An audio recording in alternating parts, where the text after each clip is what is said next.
Good morning বন্ধুরা, তোমাদের সবাইকে কেমন আছো তোমরা সবাই জানিও। ভয়েসটা সাথীর হলেও এই কথাগুলো কিন্তু সাধন বলছে মন থেকে, কারণ আমি তো প্রথম ঘুম থেকে উঠলাম, আমাকে দিয়েই তো ব্লগটা স্টার্ট হলো, তাই না? এই দেখো, একটা থোর কিনেছে মনে হয় আমাদের সাথী। তো থোরটা একটুখানি দেখলাম কচি আছে কিনা।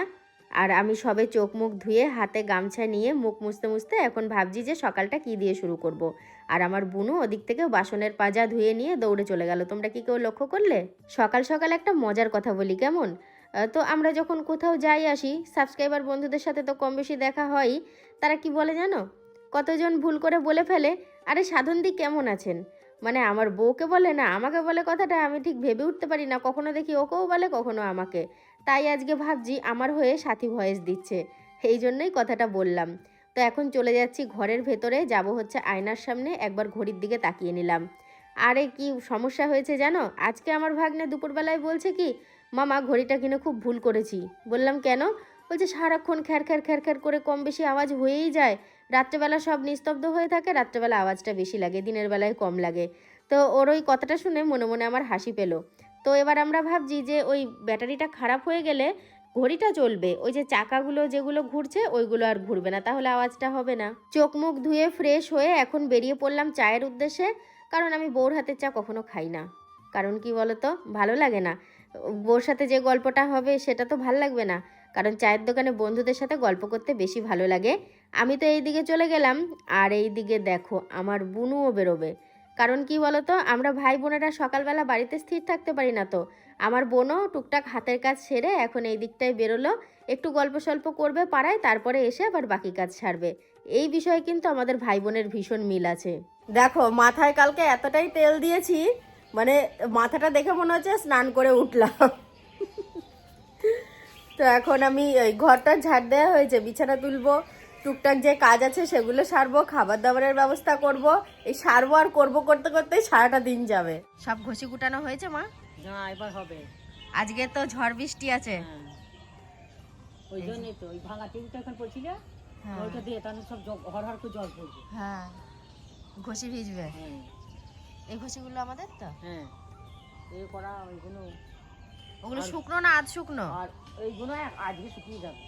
রোদ হয় কি দেখো আবার, আজকে আকাশ মেঘলা। গ্যাস বোড়া, তাহলে সব ঘষে নষ্ট হয়ে যাবে জলে। কত কষ্ট করে দিয়েছি বলো। হ্যাঁ, সারা শীত ভরে হ্যাঁ, উল্টানো পাল্টানো, ভিজায় কেউ। এগুলো সব শুকনো, কিন্তু ঘরে জানো তো বেশি ঘষি থাকলে ইঁদুরে কেটে দেয়, ইঁদুরে গোবরে তো চিটে। ইয়ে করতে হবে, ওই কি বলে, গ্যাসের পাউডার এনে দিতে হবে। হ্যাঁ, গ্যামাক্সিন দিতে হবে।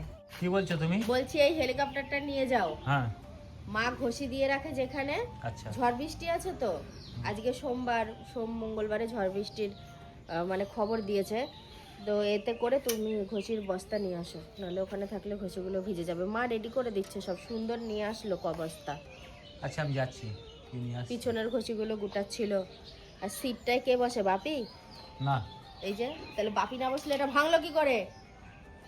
ভেঙে গেলে আর কি করবে, আর নতুন করতে হবে। এটা বাপিই বসে, নাহলে ভাঙবে না। আজকে ভেবেছিলাম একটু বাপের বাড়ি যাব, গতকাল থেকে সেরকম মনোভাব নিয়ে রেখেছিলাম, কিন্তু আজকে যাব না, কোনো কারণে আমি যেতে পারছি না। তো তোমরা কমেন্টের মাধ্যমে আমার মায়ের শরীরের কথা জিজ্ঞাসা করো, আমি তো প্রত্যেকদিন কমেন্ট চেক করি। তো মা ভালো আছে একটু। আর গতকালকে বিকেলবেলা ডাক্তার দেখিয়েছে, উনি ওষুধ দিয়েছেন 1 মাসের। তো সেগুলো খাওয়ার পর আবার নতুন করে রিপোর্ট করে তারপরে আবার ডাক্তার দেখাতে বলেছে। আর আমি যখন গিয়েছিলাম, যেটা তোমাদেরকে শেয়ার করেছি, চোখ মুখগুলো ফোলা ফোলা ছিল। তো তারপরে কিন্তু আমি আর যাইনি, কিন্তু ফোনে মায়ের সাথে কথা হয়, বললো মনে আমি একটু ভালো আছি, আর যাব খুব তাড়াতাড়ি। যদি একবেলার জন্য না যাই, কয়েক মুহূর্তের জন্য যাই, তবুও একটুখানি হলেও মাকে শেয়ার করব, কারণ আমি জানি তোমরা মাকে খুব ভালোবাসো, সেটা আমি কমেন্ট দেখে বুঝতে পারি। আজকে থোর রান্না করব, থোরটা ছাড়াচ্ছি, তবে এটা কিন্তু কিনিনি, এটা আমাদের বাড়িরই। তবে আমাদের গাছ সেটা বলবো না, আমার জ্যাঠতো ভাসুর আছেন আমাদের বাড়িতেই, তো ওনার গাছে মোচা পড়েছে। আর যখনই মোচা কাটে সকালবেলায় করে, এই টাইমে বাজারে নিয়ে যায়, তারও সকালে কেটেছে। আর মোচা কাটলে আমাদের একটু করে থোর দেয়। আর সত্যি কথা বলতে সব সবজি কম বেশি কিনলেও থোরটা কিন্তু কেনাই হয় না, তাই না বলো? একদম কেনা হয় না। আর থোরটা খুব নরম, দেখো ভেতরে একদম কচি, এই যে সকালবেলায় উঠে তুমি এটাই দেখছিলে বলো? আমি দেখছিলাম, খুঁটে খুঁটে দেখছিল থোরটা কচি কিনা। কিছু জামা কাপড় ভিজিয়ে রেখেছিলাম, জামা কাপড় বলতে আমার বাবার এগুলো। আমি এর আগেও মনে হয় বলেছি আমার বাবারগুলো প্রত্যেক দিনই কেচে দিতে হয়। তো আমাদের আজকে আর তেমন কিছু কাচা হবে না, এই বাবার কটাই কেচে দিই, তারপরে আমি সংসারের অন্য কাজ শুরু করব। আমুদি মাছ, হ্যাঁ ভালো মাছ তো। হ্যাঁ, বাজারটা যদি কাছে হতো আমি তোমার সাথে চলে গিয়ে পছন্দ করে মাছ আনতাম, না, কারণ অনেকটা দূর। আমার আবার পছন্দ হয় না তোমার বাজার মাছ এসব। আর তুমি যা বলবো আমি তাই নিয়ে আসবো। তাহলে আমুদি মাছ পেলে আমুদি মাছ নিয়ে আসবা। ঠিক আছে। চিনতে পারবা তো? হ্যাঁ। বউ হয়ে যদি স্বামীর ভালো না বুঝি তাহলে আর হবে? ও তো দাঁতে ব্যথা, সেভাবে সারেনি, গোটা ছোলা দিয়ে জল দেওয়া হয় তো খেতে পারবে না, ওই জন্য এখন ছোলাটা আমি গুড়াবো যাতে ওর খেতে সুবিধা হয়, আর ভালোও লাগবে তাছাড়া খেতে। এ নাও জল দেওয়া ভাত, রোদ্দুরে বসে খাও। চিকেন স্টমাক নিয়ে এসছে আজকে, মাংসের থেকে এটাই বেশি খেতে ভালো না, লাগে। মাছের থেকে কেমন লাগবে সেটা ভালো লাগবে, লেগ পিসের থেকে এটা বেশি ভালো লাগে তো। এখন। হ্যাঁ, আজকে তোমার সবজি এসছে নেবা নাকি? দেখা যাক, সবজি ভাই আরো কাছে আসুক আমার বাড়ির গেটের সামনে, যদি কিছু লাগে তখন নিয়ে, মানে দেখছি কি নেওয়া যায় ভাবনা চিন্তা করে। সকাল গড়িয়ে দুপুর হতে চললো, আমার গিন্দির কোনো হুঁশ তোল নেই, রান্নাটা কখন হবে আমাকে। ও তো সব সময় বলে যে ওই কাজ করে, ওই সব কিছু করে, তো রান্নাটা ওই করবে। দেখো আমি এখন গিয়ে কিন্তু উনুনটা জ্বালিয়ে দেবো, উনুন না গ্যাস জ্বালিয়ে দিয়ে ভাতটা চাপিয়ে দেখো দেবো। রোদ্দুরটা গালে পড়েছে, যেন মনে হচ্ছে হাইলাইট হচ্ছে। তা ঠিক। আচ্ছা আজকে আমাদের রান্না হবে থোর ভাজা আর চিকেন স্টমাক, আর কিছু নাই, আবার কি হবে? ব্যাস। এখানে তো আমি রান্না শুরু করে দিয়েছি, প্রায় মাঝপথ রান্নার। এদিকে ভাতটা সবে ফুটবো ভাব, আর ওদিকে আমি থোরটাও ভেজে নিয়েছি। আর এখানে কাঠের উনুন জেলে মাংসটা রান্না করব, মাংস বলতে চিকেন স্টমাক যেটা আনা হয়েছে, ওই জন্য আমি কোটা বাটা রেডি করে নিচ্ছি। আর এখানে দেখো আমার কর্তাও কিন্তু বসে রয়েছে। শেয়ার করলাম যখন সব কিছুই টুকটুক করে শেয়ার করি। আর এখানে রাজু, সোহিনী, সুন্দর মা সবাই এখানে মানে শুয়ে শুয়ে ইয়ার্কি মারছে, মানে আমাদের যত সব হাসি মজার গল্প কথা আছে সেগুলোই হচ্ছে, সব তো আর অন ক্যামেরায় শেয়ার করা যায় না। আর একটা কথা, আমার বাবাকেও দেখাতাম, বাবা এখন নেই, বাবা বেশিরভাগ বসে থাকে আমাদের বাড়ির সামনে একটা ষষ্ঠী মন্দির আছে, ওখানে গাছ আছে, গাছের নিচে বসে থাকে, ওখানে আরও বন্ধু বান্ধব থাকে বাবার, কারণ এখানে অনেক বন্ধু করে নিয়েছে। আর আমার কোটা বাটা রেডি হয়ে গেছে, আমার কর্তা প্রত্যেক দিনের মতো, প্রত্যেক দিন বলতে যখনই আমি উনুন জ্বালি ও কী করে হেল্প করে দেয় আমাকে উনুনটা জ্বালাতে। তো সেই কারণে দেখো ধোঁয়া দিয়েছে, চিটে ঘষি সমস্ত কিছু দিয়েছে, দিয়ে ধোঁয়া হচ্ছে, এই ধোঁয়া হতে হতেই জ্বলে যাবে। তো ও চেষ্টা করছে কি যে দুপুর তো হয়ে আসছে, ধোঁয়াটা কাটিয়ে একটা কিছু জেলে উনুনটা জেলে দিই, কিন্তু বেচারি আর পারছে না গো, বেচারির চোখ মুখ জ্বলে যাচ্ছে। এই যে আমার রান্না কমপ্লিট, এ দেখো ছোট ছোট করে দিয়েছিলাম, একটু ছোট করে দিলে খেতে ভালো লাগবে, একবারে মাখা মাখা আলু দিয়ে ঝোল বানিয়েছি। তো এবার আমি কাজটা সেরে, সকালে স্নানও করিনি, স্নান করে এবার দুপুরে খাওয়া দাওয়া হবে। এই যে বাকি যে গোলাপ গাছের চারা নিয়ে এসেছিল, সেটা যে সাদা গোলাপ, এ দেখো কুড়িটা হালকা ফেটেছে, সেটা দেখেই বোঝা যাচ্ছে এটা সাদা গোলাপ হবে। তবে সাদা গোলাপ আমাদের বাড়ি আগে কোনোদিনও হয়নি, লাল গোলাপি এগুলোই হতো। স্নান হয়েছে, খাওয়া হয়েছে, অনেকক্ষণ পর আবার ব্লগে শ্যুট নিচ্ছি। আর আমি দেখছি আমার কর্তা মনে হয় রাস্তায় গেছে, দিয়ে দেখছি না জুতো জোড়া এখানে, ঘরে গিয়ে দেখছি ও আরামসে কম্বল ঢাকা দিয়ে শুয়ে ঘুমিয়ে পড়েছে টিভিটা চালিয়ে। তারপরে আমি যেই ঘরে গেছি একটা আওয়াজ হয়েছে, দরজা খুলে ঢুকেছি, হালকা ঘুমিয়েছিল আর কি, দিয়ে উঠে পড়েছে। এ নাও ইলেকট্রিক বিল, উঠে পড়েছো? কত টাকা? 2049 টাকা। হ্যাঁ শীতের না এটা, আর গরমে? গরমে অপেক্ষা করো, কত? গরমে কত আসবে অপেক্ষা করো। 7, 7.5। হাইস্ট এসেছিল 15.5। 15.5। এই যা জলটা পড়ে গেল, ও পুরো তা বললে হয়। 15,500 টাকা হচ্ছে এখন বিল আমাদের।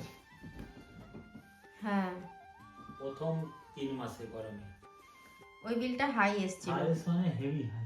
তো আমরা এখন কর্তাগিন্নিতে একটু বেরোচ্ছি, তো বেরোচ্ছি হচ্ছে কোথায় যাচ্ছি গেলেই দেখতে পাবে, তাই তো। দোল হচ্ছে সামনের সপ্তাহে, আর পুরোপুরি এক সপ্তাহ বাকি দোলের। তো ভাবলাম মনটা একটু মানে ঘুরবো মন চাইছে, তো সেই জন্য চলে এসেছি। আর দেখো দোলের মেলা মানেই টুকিটাকি জামা কাপড়ের দোকান তো বসবেই, আর এইগুলো চোখের সামনে দেখলে মনে হয় কি দরকারি জিনিস কি কিনবো। ওইদিকে দেখো এক কাকা ওই মশারি বিক্রি করছে, তো ওই জন্য ভাবলাম ওনার কাছে গিয়ে একটুখানি মশারি দেখি, কারণ একটা মশারির আমার প্রয়োজন আছে। তো সেই জন্য দেখো এই মশারিটাই দেখবো বলে ঠিক করলাম, এই গোলাপি রঙেরটা। আর এটা আমি যেটা নেব মাপে এটাই হবে। এই মশারিটা আমি আমার বাবার জন্য কিনছি, ওই জন্যই ছোটোখাটো দেখে, কারণ বাবা যেই চকিটায় ঘুমায় সেই চকিটা মোটামুটি 2 থেকে 3 জন শোয়ার মতো, আর এই সাইজটাই পারফেক্ট, কারণ খাটেরগুলো নিলে একটু বাড়তি হয়ে থাকবে। আরও 2-1টা দোকান খোলা ছিল, ভাবলাম একটু ঘুরে যাই, তো সেই কারণে দেখো চলে এসেছি। আর অনেক কিছু জিনিস রয়েছে গো, ভাল লাগছে, অল্প দামের মধ্যেই। আমি নিলাম না আজকে, প্রচুর গোপী ড্রেস বিক্রি হয় এখানে, কারণ যারা আমাদের ইন্ডিয়ার বাইরে থেকে আসে দোল উপলক্ষে তারা কিন্তু ওই গোপী ড্রেসেই আকর্ষিত হয়, দেখেছি, কারণ আমাদের থেকে তারা বেশি কেনে, গোপী ড্রেসগুলো খুব পছন্দ করে তারা। এই ব্লাউজটা কিন্তু খারাপ লাগছে না, তবে আমি কিনবো না, একটু ভালো লাগলো বলে, নিজের ভালো লাগলো বলে ক্যামেরায় তোমাদেরকে শেয়ার করলাম। গরম গরম ফুলুরি ভাজছে, আমার কর্তা একটু শ্যুট নিয়ে নিল, আমাকে বললো তুমি কি ফুলুরি খাবা? আমি বললাম যে না, আমি ভাত খেয়ে খুব বেশি সময় বাড়িতে কাটাইনি, একটু চা খেয়েছি, ওটাতেই যথেষ্ট, এখন আর কিছু খাবো না। তুমি সারা রাস্তা ওই জ্যাকেটটা পরলে না, বাড়িতে এসে পরলে? হ্যাঁ, ওই যে গান চালিয়ে গেলাম না, ঠান্ডা লেগে গেল। আর এখানে দুটো লুঙ্গি নেওয়া হয়েছে আমার বাবার জন্য, এই যে লুঙ্গি। লুঙ্গি, আমার কথা তো লুঙ্গি পরে না, আমি দেখিনি কখনো লুঙ্গি পরতে ওকে। দেখুনি না, ষষ্ঠীতে সে কোথাও বেড়াতে গেলে পরলে, বাড়ির মামাসিদের বাড়ি যখন যেতে। আর আমিও এবার চেঞ্জ করব, সন্ধে দেওয়া হয়ে গেছে, মা দিয়ে দিয়েছে দেখলাম, তো তারপরে রুটি করব, চা বানাবো, এখন সব টুকটাক করে সন্ধ্যাবেলার কাজ একে একে হবে। এই যে কর্তার জন্য আমি গরম গরম রুটি নিয়ে এসেছি, আর তার সাথে রয়েছে দুপুরের তরকারি, স্টমাকের তরকারি। তোমার চিনি দিলে আমি ভিজিয়ে খেতাম গো। তুমি এটা দিয়ে খাও, দেখো ভালো লাগবে। তাহলে দাও, মিশিয়ে দাও তোকে। আসো। তুমি খাও না? মাংস আছে তো? না আমি খাবো না গো, তুমি খাও, আমি খেলে পরে খাবো। আরে বসো বসো। বসো বসো না, আমি পরে খাবো, আমি এখন খাবো না। আমি খেলে আমার খাবার আলাদা আছে, আমি নিতে পারবো না। খাবো না এতটা। আসো, এটা তো ভাত দিয়ে খেলেও হতো গো। কি ব্যাপার, ওরকম এক দৃষ্টে কি দেখছো? আমি তো জানলাম রাতে রুটি হলো, ভাত আছে, আবার বিরিয়ানি প্যাকেট কোথা থেকে আসলো? বিরিয়ানিটা রাজু আমাকে দিয়ে গেল, বললাম আমি খাও। এবার আমি তো ভাত খাবো না, আমি মানে পুরোটা খাবো না, অল্পই খাবো। আর ওইখানে যা বিরিয়ানির রাইস আছে না প্রচুর, বললো আমি তো অতটা খাবো না, তুমি কিছুটা খাও, সৈনিকেও দেবো আর আমিও খাবো। আমি খুব সামান্য নিয়ে খেয়েছি, আর খুব সামান্য ভাতও খাবো। ও তো প্রতিদিনই বিরিয়ানি খাচ্ছে, প্রতিটা দিন, একদিনও দেখছি না না, miss সপ্তাহে হচ্ছে। 5 দিন মতো খাচ্ছে। তাহলে ওই 5 দিন আর 7 দিন, 2 দিন বাদ থাকছে, ঠিক আছে? তবে এত খাওয়া কিন্তু ভালো নয়। আমি আমার সমস্ত দায়িত্ব শেষ করে ফেলেছি, 10টা 10:30 বাজলে উঠে শুধু অল্প কটা ভাত মুখে দেবো, আর তার সাথে সাথে ভিডিওটা শেষ করব। আর এ দেখো, আর একটা কথা বলি, খাতা পেন নিয়ে বসে পড়েছি, কারণ মাসকাবারি সমস্ত সদাই বাড়ন্ত হয়ে গেছে, তো ওগুলো এখন মাথা খাটিয়ে লিখবো। কালকে সকালে হোক, দুপুরের পরে হোক, কর্তাকে দোকানে পাঠাবো ফর্দটা হাতে ধরিয়ে, ওই জন্য এখন কাজটা এগিয়ে রাখছি। তো চলো আজকের মতো গুড নাইট, দেখা হচ্ছে আবার কালকে থেকে।